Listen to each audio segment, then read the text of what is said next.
En un pequeño taller de ebanistería, el aire olía a cedro recién cortado y, extrañamente, a calma. Era un lugar de refugio, no solo para la madera, sino para las almas rotas. Su dueño no era un carpintero, sino un guardián, y su oficio era salvar a los demás de sus propias penas, sin saber que, al hacerlo, se ahogaba lentamente en ellas. El taller de Pedro era una contradicción. Sus manos, que daban forma y vida a la madera, a menudo temblaban en la mañana. Su mente, que construía los más bellos muebles, a veces se sentía como un montón de acerrín sin forma. Desde pequeño, la ansiedad había sido un nudo en su estómago, la depresión una neblina que volvía cada cierto tiempo, sin aviso. Pero encontró su extraño y retorcido antídoto. No en la terapia ni en las pastillas, sino en los demás. Su padre también había sido ebanista, un hombre de manos fuertes y alma silenciosa, que pulía la caoba con una ternura que nunca usó en las palabras. Pedro lo vio marchitarse lentamente, consumido por una tristeza sin nombre que nunca compartió. El silencio de aquel taller se había tragado a su padre, y Pedro, sin darse cuenta, juró llenar el suyo con las penas de otros, para que el silencio nunca pudiera llevárselo a él también. Se sentaba con sus vecinos, escuchaba a su tía viuda hablar de su soledad, a un amigo que había perdido su trabajo. No decía mucho, solo escuchaba de verdad. Y mientras ellos hablaban, él sentía que la neblina se despejaba en su propia mente. Era como si el peso de las penas ajenas fuera un lastre que, al cargarlo, le impedía ser arrastrado al fondo de su propio abismo. Él les daba un momento de paz. Ellos, sin saberlo, le daban un día de vida. Se había convertido en el guardián del abismo. Y luego llegó Clara. Su dolor era distinto. No era un nudo, no era una neblina, era un vacío. Clara había perdido a su hijo en un accidente. La primera vez que habló con Pedro, el aire del taller se sintió más frío. Pedro vio el dolor en sus ojos, no como una emoción, sino como una ausencia, una sala vacía. La escuchaba durante horas mientras le daba forma a una mesa de roble. Hablaba del silencio en su casa, del fantasma de la risa de su hijo.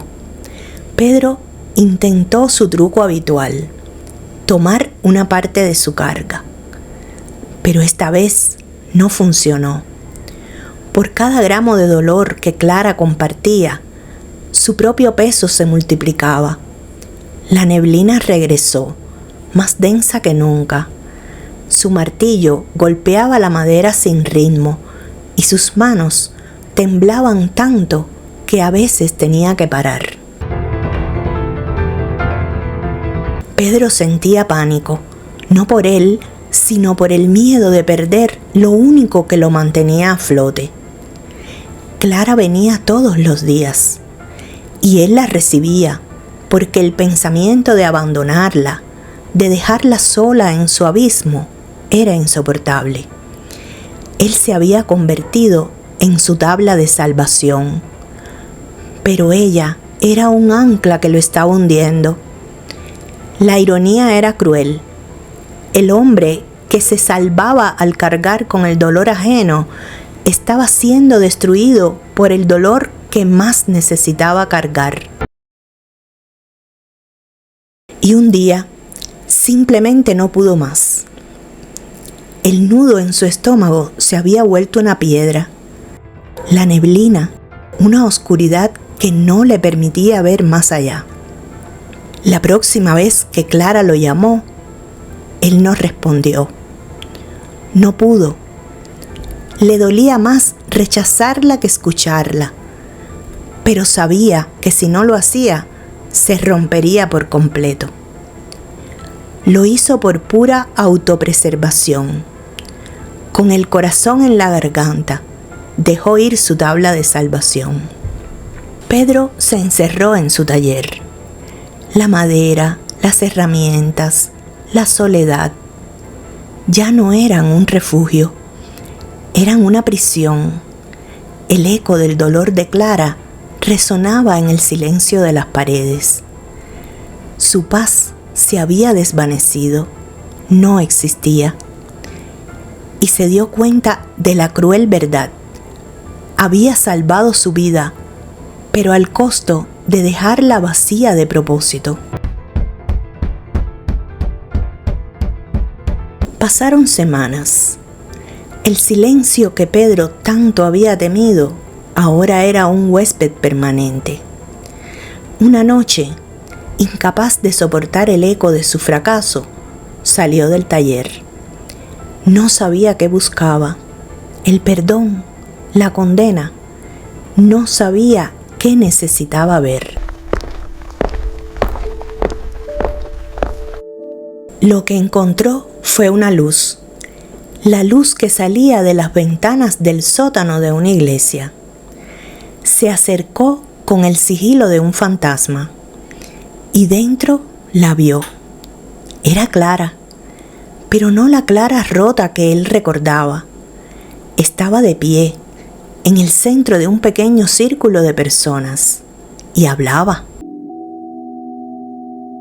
Hablaba del silencio en su casa, del fantasma de la risa de su hijo.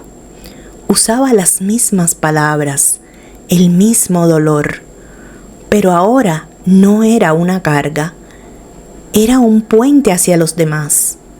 No buscaba un guardián, se había convertido en una. En un momento, sus ojos se cruzaron con los de otra mujer en el círculo y le dedicó una pequeña y genuina sonrisa de entendimiento. Pedro se quedó inmóvil, fuera, en el frío de la noche. Se había salvado, sí, y al hacerlo, la había salvado a ella. La había obligado a encontrar una fuerza que él nunca podría haberle dado. Pero la verdad que le heló la sangre no llegó en una carta. Le golpeó al verla sanar sin él. Su verdadera misión no había sido cargar el dolor de otros para sentir menos el suyo. Había sido soltarlo.